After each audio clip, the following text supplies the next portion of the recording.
এতটা বয়স হয়ে গেল এখনো পর্যন্ত একটা চাকরি জোটাতে পারলি না? বাবা, সারাদিন ঘুরে ঘুরে এই সবে আমি ঘরে ঢুকলাম। এখনো পর্যন্ত একটা খাওয়ার দানা পেটে কিছু পড়েনি। আর তুমি এসব বলছো? তোমার জায়গায় মা বেঁচে থাকলেই বেশি ভালো হতো। কি? যত বড় মুখ নয় তত বড় কথা। ছোটবেলা থেকে এত কষ্ট করে মানুষ করলাম, তার এই প্রতিদান দিচ্ছিস? কিচ্ছু দেবো না তোকে, কিচ্ছু না। আমার সম্পত্তির এক কানা করিও তুই পাবি না। চাই না, চাই না, এই বলে দিলাম। তোমার সম্পত্তির কিচ্ছু আমার চাই না। আজই এই বাড়ি থেকে বেরিয়ে যাব। তুমি তোমার সম্পত্তি নিয়ে থাকো, অনেক হয়েছে তো তোমার সঙ্গে থাকছি এতদিন ধরে। তার জন্য তুমি এত কথা শোনাও তো আমাকে। আমি আজই বেরিয়ে যাব। বড় হয়েছো, দুটো কথা আমি বলতেই পারি, আমি তোমার বাবা। তাই বলে এত তেজ দেখাতে হবে না। সারাদিন কিছু খাবার পেটে পড়েনি, এক্ষুনি আমি খাবার নিয়ে আসছি। রাগ না করে চুপচাপ খাবারটা খেয়ে নেবে, আর কিছু আমি শুনতে চাই না। রাগে তখন আমার মাথাটা জ্বলে যাচ্ছে। এখন উনি গেছেন খাবার আনতে, এই একটু আগেই এই নিয়ে কত কথা শোনালো। নাও খেয়ে নাও, কি হলো বললাম না? রাগ না দেখিয়ে খেয়ে নাও। খাওয়ারের ওপর এত কিসের রাগ? তোমার আমার সঙ্গে ঝামেলা হয়েছে, আমাকে দুটো কথা বলো। খাওয়ারের ওপর রাগ দেখিয়ে লাভ নেই। আজ বুঝবে না, যখন বাবা হবে তখন বুঝবে বাবা হওয়ার জ্বালাটা কি। খাবো না আমি। তুমি খেয়ে তোমার মতন শুয়ে পড়ো।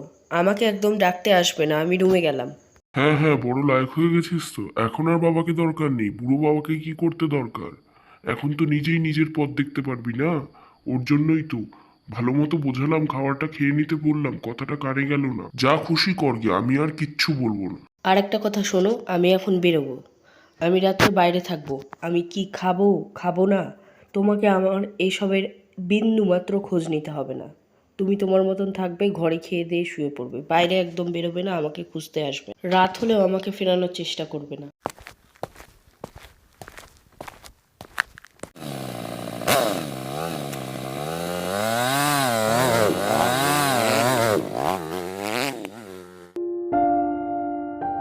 আরে, রাস্তার মাঝখানে ওটা কে পড়ে আছে এরকম অচৈতন্য অবস্থায়? এই যে শুনছেন, এই যে। আমি কিছু বুঝে ওঠার আগেই হঠাৎই দেহটা হাওয়ায় মিলিয়ে গেল। এত রাতে বাবার সাথে রাগারাগি করে বাইরে বেরিয়ে এসে কি ভুল করে ফেললাম? সাত পাঁচ ভাবতে ভাবতে খেয়াল করলাম, ধুর, এসব ভূতটুত হয় নাকি। আর এখনকার পড়াশোনা জানা ছেলে আমি, এসবে তো ভয় পাওয়ার আমার কথা না। হঠাৎই খেয়াল করলাম হাই রোডের কাছাকাছি পেঁচামোড়া খালের কাছে চলে এসেছি। ওইখানেই বেশ একটা চায়ের দোকান আছে, সুখেন্দার চায়ের দোকান। এত সুন্দর চা বানাতো, আগে আড্ডা দিতাম এখানে এসে। এখন এই পাশের এই পেঁচামোড়া খালটা এত বদনাম হয়েছে যে ওখানে নাকি রাতে নিশি ঘুরে বেড়ায়। নিশি ফিসি তো অত বুঝি না, তবে যা শুনেছি যে অন্য কারোর রূপ ধরে এসে একটা অস্বাভাবিক আত্মা মানুষকে ডেকে নিয়ে যায়। এইরকমই আর কি, বন্ধুরা বলা বলি করতো, তখন এসব শুনতাম, বিশ্বাস কখনো করিনি, নিজের চোখে দেখিনি বলে। এই নিয়ে কত আড্ডা ঠাট্টা তামাশা হতো। বাবার সাথে ঝগড়া করার পর থেকে মন মেজাজটা একদম ভালো নেই। চাই এক কাপ সুখেন্দার দোকানে চাই খাই বসে, কি আর করব। তবে যতই ভূতে বিশ্বাস করি না, এই খটকাটা মন থেকে কিছুতেই যাচ্ছে না। একটা আহত মহিলা রাস্তায় পড়েছিল, নিচে চোখে তো দেখলাম আমি, তারপর কোথায় গেল? কিছুতেই মন থেকে খটকাটা মিটছে না। কি যে করা যায়, সুখেন্দাকেই না হয় গিয়ে জিজ্ঞেস করি। সুখেন্দার চায়ের দোকান হাই রোডের পাশে হওয়ায় রাত 1টা 2টো অবধিও খোলা পাওয়া যায়, কারণ লোক যায় আসে এখানে খাওয়া দাওয়া করে। সুখেন্দা, এক কাপ চা দিও তো। আরে শ্রীকান্ত দা, অনেকদিন পর, একটু বসো, এক্ষুনি দিচ্ছি। হ্যালো, কে বলছেন? আমি মনীষা বলছি। কি হলো, তুমি ফোন করেছো কেন? তুমিও কথা শোনো। আজকে বাবা এই নিয়ে কথা শোনালো, চাকরি পাচ্ছি না বলে। এবার তুমিও বলতে শুরু করো। শ্রীকান্ত, আমার সাথে তুমি এরকম করে বলছো কেন কথা? আমি তোমায় কিছু বলেছি? তুমি যে এখনো পর্যন্ত কাজ পাচ্ছ না, তার জন্য আমি তোমাকে কিছু বলেছি? শ্রীকান্ত, আমি তোমাকে ভালোবাসি বলেই না ফোনটা করি। রাত জেগে কাজ করছিলাম, হঠাৎ মনে হলো তোমাকে একটু ফোনটা করি, খাওয়া দাওয়া করেছো কিনা তার জন্য। আর তুমি এইভাবে কথা বলছো আমার সাথে। কি করব বলো, মন মেজাজটা ভালো নেই। আজকে বাবা এই নিয়ে কথা শোনালো, ঝামেলা করে বেরিয়ে চলে এসেছি বাড়ি থেকে। দাদা, এই যে চাটা। কি বলছো তুমি? তাই এখন কোথায় আছো এত রাতে? এই তো চায়ের দোকানে আছি। তুমি এত রাতে চায়ের দোকানে বসে? রাতে খাওয়া দাওয়া করেছো? আর খাওয়া দাওয়া, ওটাই তো বললাম, বাবার সাথে ঝামেলা হলো, খাওয়া দাওয়া তো মাথায় উঠে গেছে। এই মনীষা, রাগ করো না প্লিজ। আমি তখন তোমার সাথে ওরকম করে কথা বললাম। আসলে মন মেজাজটা বিশ্বাস করো একদম ভালো নেই। বাড়ি ঢুকতে না ঢুকতেই বাবা চেঁচামেচি শুরু করে দিল চাকরি হচ্ছে না বলে। তোমার সাথে আমার বিয়েটাও করতে পারছি না এই চাকরিটার জন্য। আর তুমি হঠাৎ ফোনটা করলে, পুরো মেজাজটা তোমার উপরে দিলাম। প্লিজ কিছু মাইন্ড করো না। না শ্রীকান্ত, মন মেজাজ করে এত রাতে বাড়ির বাইরে এভাবে থেকো না। কোথায় না কোথায়, কোথায় আছো তুমি? এই তো হাই রোডের কাছে আছি। কি এত রাতে? হ্যাঁ, রাত 12টার বেশি হবে। তুমি এখন হাই রোডের কাছে, ওই প্যাঁচামোড়া খালের ওখানে? তুমি ওইখানে এত রাতে গেছো শ্রীকান্ত? ওখানে কেউ যায়? তুমি না কি ছেলে আমি বুঝি না, মানে তোমাকে নিয়ে আমি আর পারলাম না। শ্রীকান্ত দেখো, আমার কথাটা শোনো, মুডটা ঠিক করো। আর তুমি এক্ষুনি বাড়ি বাড়ি ফেরো, এত রাতে থেকো না ওখানে। হ্যাঁ হ্যাঁ মনীষা, হ্যাঁ তুমি রাখো তো। এই আমি সুখেনদার দোকানে এই চাটা একটু খেয়ে আমি চলে যাবো। আমি তোমার কথা শুনছি, ঠিক আছে, তুমি রাখো। সুখেন্দা, টাকাটা। সুখেন্দা, কাউকে বলিনি। আসার সময় না আমি একটা মহিলাকে দেখলাম রাস্তায় পড়ে আছে অচৈতন্য অবস্থায়। তা আমি তাকে ডাক দিলাম, সে না হাওয়ায় মিলিয়ে গেল। সামনেই প্যাঁচামোড়া খালের অনেক দুর্নাম শুনেছি, কি সব নিশি ফিসি, আমার তো আবার বিশ্বাস হয় না। তবুও তোমাকে একবার জিজ্ঞেস করছি। মহিলাটাকে দেখলাম, একটু অবাক করা লাগলো। চা খেতে খেতে ভাবছিলাম, কিছু বলতে পারবে? প্যাঁচামোড়া খাল, এই তো আমার দোকানের সামনের রাস্তাটা পার হলেই ওই পাশে খালটা।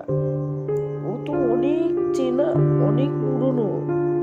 তুমি তখন আসতে, তখন জানো না, ওই খালই আমার সব কিছু কেড়ে নিয়েছে, জানো দাদা। সব কিছু কেড়ে নিয়েছে মানে? আরে বাবা কোথায় যাচ্ছে? বাবা, ও বাবা! সর্বনাশ করেছে, তাড়াতাড়ি যাই।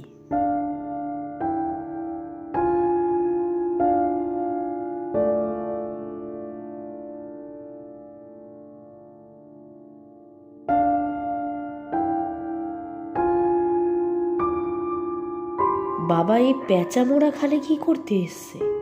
এখানে কি করতে চায়? আমি রুড বিহেভ করলাম বলে এখানে চলে আসলো মন খারাপের জন্য, নাকি আমাকে খুঁজতে খুঁজতে এসছে? না না, বাবাকে একটা ডাক দি। বাবা, ও বাবা, রাগ করো না বাবা। এখানে আসলে তুমি বাড়ি চলো। এত রাতে তুমি কেন আসলে? আমি তো এমনি এসেছি, চলে যেতাম বাড়ি। বাবা না শ্রীকান্ত দা, আমি তো সুখেন দা। এখন এই খালের পাড়েই চায়ের দোকানটা দিই, তাই তোমাকে এইখানে ডেকে নিয়ে এলাম। জানো শ্রীকান্ত দা, আমার ফুটফুটে মেয়েটা কিছু টাকার জন্য আমার সামনে ছটফট করতে করতে মরে গেল। গ্রাহকের সবার কত হাতে পায়ে ধরলাম, একটু টাকা দিন বাবু, মেয়েটার জ্বর এসেছে, ওষুধ কিনবো। বাঁচাতে পারলাম না। রাস্তায় যে যায় তাকেই ধরি, যে কিছু টাকা দিন না। হাতে পায়ে ধরে কান্নাকাটি করছি, তাও টাকা দেয়নি কেউ। আমার মেয়েটাকে খুব অল্প বয়স থাকতেই বিয়েটা দিয়েছিলাম। তারপরেই বর এত অত্যাচার করতো, ছেড়ে আমার কাছে চলে এলো। এর কিছুদিন পরে পরেই জ্বর হলো, ম্যালেরিয়া জ্বরে মারা গেল। ও মাই গড! তার মানে রাস্তায় যে মহিলাকে অচৈতন্য অবস্থায় আমি ভাবছিলাম, সে আসলে মৃত। ওইটা সুখেন্দার মেয়ে। আমায় কিছু টাকা ধার দেবে শ্রীকান্তদা? মেয়েটার একটু চিকিৎসা করাই। এ কি, এ তো কঙ্কাল! কিন্তু সুখেন্দা, আমার কাছে তো টাকা নেই। তোমার কাছেও টাকা নেই? তাহলে তো সবার যা হয়েছে তোমারও তাই হবে, তোমাকেও মরতে হবে। না না সুখেন্দা, আমায় ছেড়ে দাও। আমায় ভুল বোঝো না। আসলে রাগারাগি করে বাবার সাথে বেরিয়েছি তো, পকেটে টাকা ছিল না।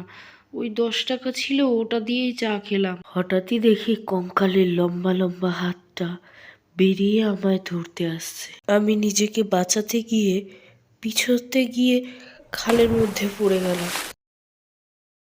বাবু, ওঠ বাবু, তোকে ওই নিশির খপ্পর থেকে ফিরে পেলাম এই অনেক। তুই রাগ করে বাড়ি থেকে বেরোনোর বেশ কিছুক্ষণ পর আমাকে মনীষা ফোন করে। ফোন করে বলে যে তুই নাকি হাই রোডের দিকে কোন চায়ের দোকানে আছিস। আমি ভাবলাম হাই রোডের দিকে তো চায়ের দোকান সে অনেক আগে ছিল, সুখেনের চায়ের দোকান। ওই রাতেই আমি তখন বাড়ি থেকে বেরিয়ে পাশের ওই পল্টুর অটো নিয়ে তোকে খুঁজতে বেরিয়ে যখন আমি ওখানে পৌঁছাই, দেখি তুই ওইখানে রাস্তাটা দিয়ে কোথায় যেন এগিয়ে যাচ্ছিস। আর তুই খুব তাড়াতাড়ি যাচ্ছিলি। তা আমিও তোর সঙ্গে পা চালিয়ে এগোতে এগোতে হঠাৎ করে খালের জলে ঝপ করে পড়ার একটা আওয়াজ শুনলাম। গিয়ে দেখি যে তুই, যা ভেবেছি। সঙ্গে সঙ্গে আমি গিয়ে তোকে তুলে ওই পল্টুর অটোতে করে এখানে নিয়ে আসলাম। বাবা, সরি বাবা, তোমাকে আমার ওরকম বলা, ঝগড়া করা উচিত হয়নি। তুইও আমাকে ক্ষমা করিস বাবা। তোর দিকটাও আমি বুঝতে পারিনি। মনীষাকে একটা থ্যাংক ইউ বলতে হবে। আর ওই প্যাঁচামোড়া খালের দিকে আমি আর কখনো যাব না।